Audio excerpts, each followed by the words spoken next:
everyone, it's Alice here, and I'm live with Ben Malol, our social media marketing specialist here at Pitch Investors Live. And we're actually here at the residence of Ben Malol and some other Pitch team members. So I'll have Ben Malol introduce himself. Hey, what's up? Thanks for having me, first of all, Alice. So, as you know, my name is Ben, and I'm a social reach architect, essentially, social media marketing specialist.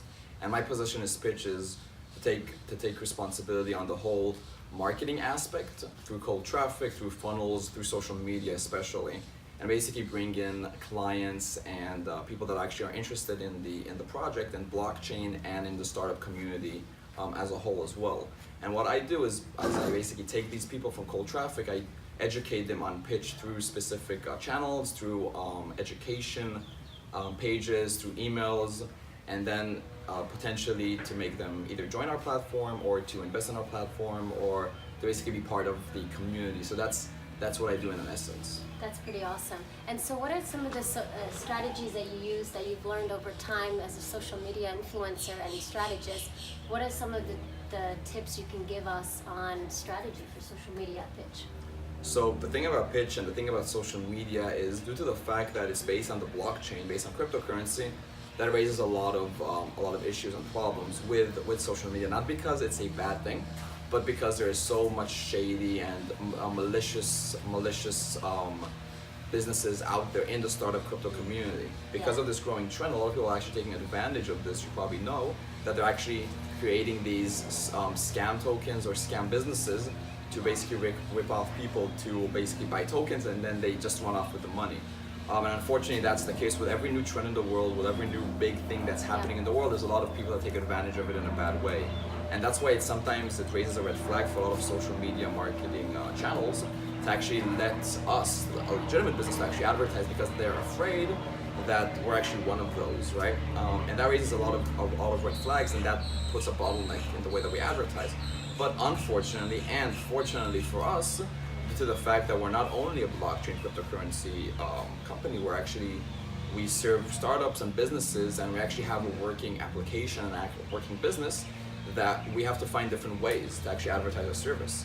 So one way is to basically push people through the app. Instead of just like pushing people to buy a token, we push them to the app. So to sign up, so basically target the ads that drives the traffic to the sign-up page at pretty much a sign-up page, and to educate them on the platform rather than like making them buy tokens for the sake of buying tokens. Social media channels and like Facebook and Instagram, YouTube, whatever, they have a problem with advertisers and businesses that just push traffic for the sake of buying a token, because it seems shady for them. And I don't like we can't argue with that, because at the end of the day, it is weird to push people and say like, oh, buy our token so eventually this app can work. But what differentiates us from a lot of these token and cryptocurrencies is that we actually have a working platform behind us. Exactly. And due to that, the way that we're driving traffic and the way that our funnels and businesses are built is to show people what we are, who we are, and for them to potentially buy tokens later on. But we don't sell tokens for the sake of selling tokens. We sell for the sake of using it on the app. That's why it differentiates it. And to answer your previous question about like the hardships and how we work, is that we actually advertise the app as a whole. And that's what we want to do, because we want to build the brand later on. We don't really care about only like, oh, let's make some money from the tokens. We actually want to revolutionize the world and actually push people to understand the service and to use the app. That's interesting. And so like with recent Facebook ban on some of the activities in this industry, how do you bypass some of the hurdles of like even creating the ads, generating traffic, and getting people really engaged in our platform? Right. So it's a good question, and I kind of touched up on the bit on your previous question. But basically, as long as we do not push traffic and have ads on like, oh, look at our ICO, look at our token, then we're fine. That's what Facebook and social media channels have a problem with. But if we just say looking for exposure for your business, want to get in front of an investor, have a startup, check out Pitch Investors Live. You know, we're not talking about cryptocurrency, we're not talking about blockchain. What happens on the back end after they sign up, that's not related to Facebook.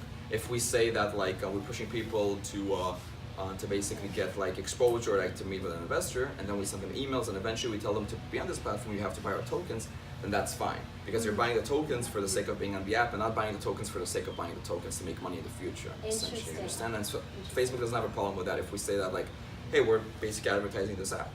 Okay, Exactly. we want people to use the app. We don't care about the blockchain aspect. You know, like from Facebook side. You know, Exactly. we were just advertising this app, and then we're not different than any other business. So that's how we bypass that. And Ben, tell us, how did you even learn about pitch? Like, it's a long story, did but somebody come up to yeah. you, or you saw saw someone talking about it?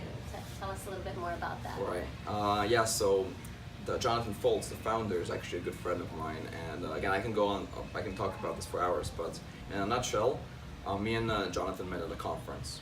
I was actually speaking at a conference in Los Angeles, and that's how we met. Awesome. And we had a really good connection. He was bringing stuff about the blockchain, about the future of artificial intelligence, and I am very aware of that space as well, very knowledgeable about that space. So we had a lot of interesting topics, and we were talking a lot since then.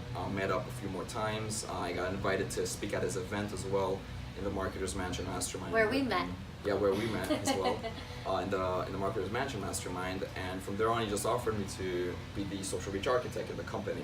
But it basically started off really in a conference where we networked and met. And that's actually a tip that I would give anybody in business. Right. If there's something that I can put 99% of my success on is the networking aspect. That everything that I do today is due to partnerships that I've created in the past, from going to conferences, from being social, from meeting. And you talk a lot about that on Facebook. Right, exactly. Yes. And one of those reasons I'm on pitch is because of the networking aspect. You know, if I didn't go to this conference in LA, or if I didn't speak at this conference in LA, I would have never met Jonathan, which will eventually conclude in the fact that I would have never been a part of pitch. So if we talk about, and thanks for sharing that, if we talk about the importance of networking, and for those entrepreneurs that don't have that access, for example, to come to the United States or to Silicon Valley, and they can't really speak at conferences due to financial or political restrictions, how do you find that pitch is one of the solutions for entrepreneurs and investors to connect, because there is still that it feels very personal since it's video, right? And exactly. so is that sort of the future of networking for those entrepreneurs, investors that have the limitations? Right. So we're now in 2018, and I thought we're in 2019. Not yet. Not yet? Almost. Darn it. Yeah. So soon we're reaching the singularity, and then we're not gonna die ever again. But that's the conversation for a different interview. But yeah. So because due to the advancement of technology and social media and everything, networking, getting investments, creating a company is much more easier. Like 10 years ago, this would be impossible. This is when you came to the States, right? I was actually born in the States. I grew up in the States for 10 years, but then I moved to Israel, and then I came back to the States around like 18, 19, something like that, like 4 years ago. So to answer your question, due to this advancement in technology and how we're all connected in a way, through the internet, through apps, what actually happens is that we have these possibilities and opportunities to create amazing platforms. Pitch is one of them, Facebook is one of them, any social media marketing platform is one of them, and Pitch is, at the end of the day, it's another social media marketing channel. It's a way for investors to connect with entrepreneurs and startups and token owners to connect with investors, basically. So that gives them the possibility of, doesn't matter if you're in the Middle East, if you're in Europe, if you're in South America, if you don't go to conferences, if you have no money, you can pull up your smartphone, download the app, and boom, you're suddenly in front of an investor that is potentially worth hundreds of millions. You can never know. That was never possible. Like, you can literally open a company so that you need an idea, you open up the app, you get on the app, and then suddenly you have this pool of investors that potentially will invest in your idea. That was never possible years ago, and thankfully we have that opportunity and many more today. That's amazing. So we had the internet, and then another layer, we have the blockchain, and we'll see what kind of system we will be able to build other businesses on, and thanks to Ethereum, and that's just the beginning. So we'll have more adoption in the next 3 to 5 years. Right. So just get started by downloading the app, and you can always reach out to Ben. Where do we find you? You just Google my name, Ben Malol. You'll probably find me, like if it's on Facebook or Google or YouTube, just Ben Malol, and I'll on my info at Ben Malol. I have enough information on the website. Online. Yeah. Thanks a lot from Miami.